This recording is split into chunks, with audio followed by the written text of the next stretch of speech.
Why do strong and independent women submit to their boss at work but not their man at home? I'm not interested in being in a relationship with somebody who feels that they're superior to me. The red pill is dying. Okay. That's what we've all heard on the internet. And the reason that we're hearing this is because you start to reach a point of diminishing returns when it comes to these type of ideologies. And whether you want to call it an ideology, a praxeology, whatever the case may be, the point is that when held up to scrutiny in the real world, in real world life situations, these things don't hold up very well. And in this video that we are going to play here today, you are going to see a perfect illustration of the absurdity when you try to utilize hardcore red pill talking points in the real world with a well-adjusted individual that's not like batshit insane, someone that is not like brain rot internet dead. And I really want you all just to take a look at this because this is really a textbook example of how to properly answer these questions when challenged. Why do strong and independent women submit to their boss at work but not their man at home? I'm not interested in being in a relationship with somebody who feels that they're superior to me. He's asking, why is it that you're willing to submit to a boss, someone that's an employer, someone that's employing you, versus the man that you live with and quote unquote love, right? There's a big difference here. In this case, she's basically saying that she doesn't have an interest in being someone submissive. Now, you got to understand something. Half of the time, I think the reason the red pillars get a lot of pushback when it comes to using the word submission is because the word submission is implying that one is subservient to the other, that one is beneath the other, and the other is superior to the one that this person is supposed to quote unquote be submissive to. Really, the language does kind of matter when it comes to this because once again, if you're telling this to a woman or a man or whoever the case may be, the implication is that the person is superior to you. And realistically, nobody wants to feel that way. Utilizing your boss, by the way, is a really bad example of this because if the guy in this video is being logically consistent, then he'd have to come to terms with the fact that if he himself or another man had a female boss and you have to listen to said female boss, then you yourself are also submitting to that woman, right? If you're being logically consistent.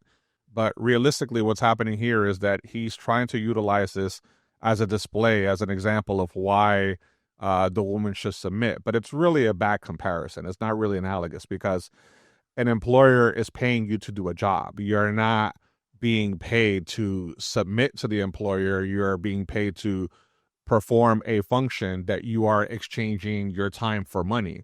So there's an equal exchange, you know, there's a law of equivalent exchange here. It's not the same principle as just living with somebody and you just inherently being inferior to that other person. So you don't believe in submission as a woman? No. How come? Because I'm a human being and we're not in I think that the base of relationship is companionship, not power. But shouldn't there be some authority? Is based in power. No, I think there should be mutual respect. You see, I can actually appreciate that because oftentimes when a lot of these girls are being interviewed on the street or on like whatever podcast or, you know, any of these like platforms where, you know, you're supposed to be like adversarial in order to get good clips, you're usually talking to individuals who probably don't have strong stances on these things at all, but they're usually possibly intoxicated. And I don't want to utilize that as a full reason because they are still human beings who do have their own like mental faculties, hopefully in check. But realistically here, he's just talking to what I would consider a well-adjusted adult. This is not somebody that's like a crazy online feminist or someone that is like a purposeful man hater, right? And she's giving him very basic answers. That's the funny thing. You're not really getting too much crazy pushback, but I could also respect the fact that he himself is also kind of being chill about it. He's not trying to like dunk on her and then yelling at her, interrupting her. He's actually letting her respond, which makes this watchable, you know, because it's not just like a dunk session. By the way, I am Starling, and this NeoDecoded show where we are decoding relationships, psychology, the human condition, all of these things in one channel. Please feel free to like, comment, share, and subscribe so that I can continue doing these videos because I'm interested in doing these and I'd appreciate it if y'all showed your support if you are liking this. If you don't like it, then give it a downvote. And mutual respect comes with caring what the other person thinks, but I don't think that somebody who really cares about me should be the boss of me. You see, and this is another good point that she made here, because she is not coming from a place of men and women have certain traditional roles that they have to meet in order for there to be a relationship. She's basically saying, hey, look, if I like you and you like me and we like each other and we've acknowledged that we've come to this point where we are going to be together, there should be a mutual respect. It's not to say that one person is better than the other. It's more likely her saying that they are in a partnership. Okay, a relationship inherently is a partnership. And in partnerships and relationships, there is something called a compromise. You are supposed to come together and understand the other individual so that you can progress in this relationship. This is how you get long-term relationships. You don't get it by one person submitting to you 100% without any sort of pushback ever. Relationships do come at a hard price. You know, your freedom gets compromised. You're going to argue a lot. There's going to be a lot of different things that you do that you're not going to like. And slowly that person might start to erode their good faith with you. But that doesn't mean that you don't keep fighting if you actually do care about the person. So it is about mutual respect. It's not about one personality being domineering over the other. So yeah, I think that's a pretty good answer so far. How about your parents? I'm an adult. My parents aren't the boss. But when you were younger, were they your authority? Yeah. Why? Because they're my parents. Because there is a power structure. They have years and years of age on me. It's just about age. Well, they have assets. They have age. They have all of these things that I don't have that they can impart on me. Children are not comparable to women. Grown women. Grown women. Yeah, so this is another example of where he tried to make a comparison, but it's really a false analogous, because you can't compare grown women to children. Women that are grown have had years of experience. They speak a language. They can brush their teeth. They can get up and work. They can be on their own unsupervised and still survive in this world. A child, especially a very young one, inherently has to rely on their parents.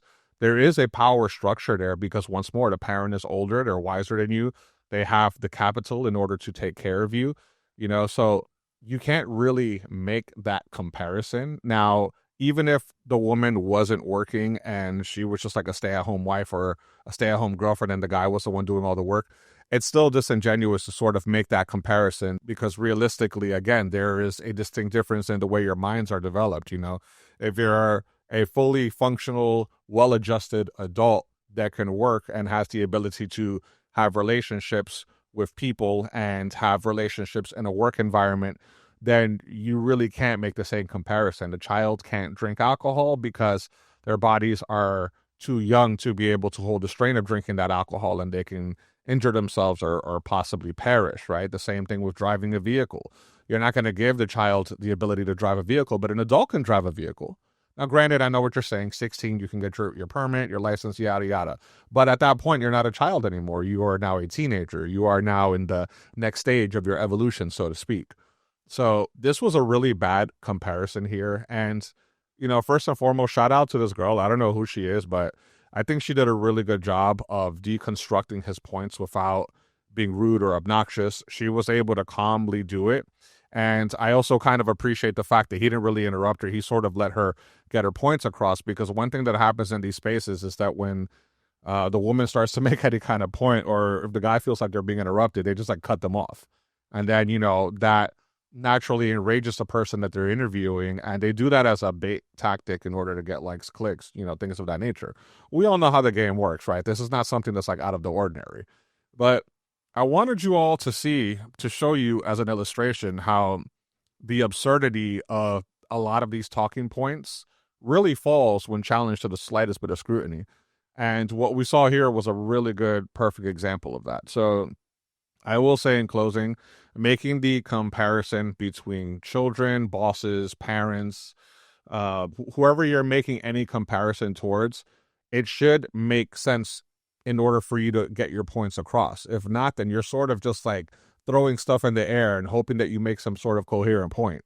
being able to talk to your partner, boyfriend, girlfriend, whatever you want to call them, is very important. And being able to have that communication is how you build a strong relationship.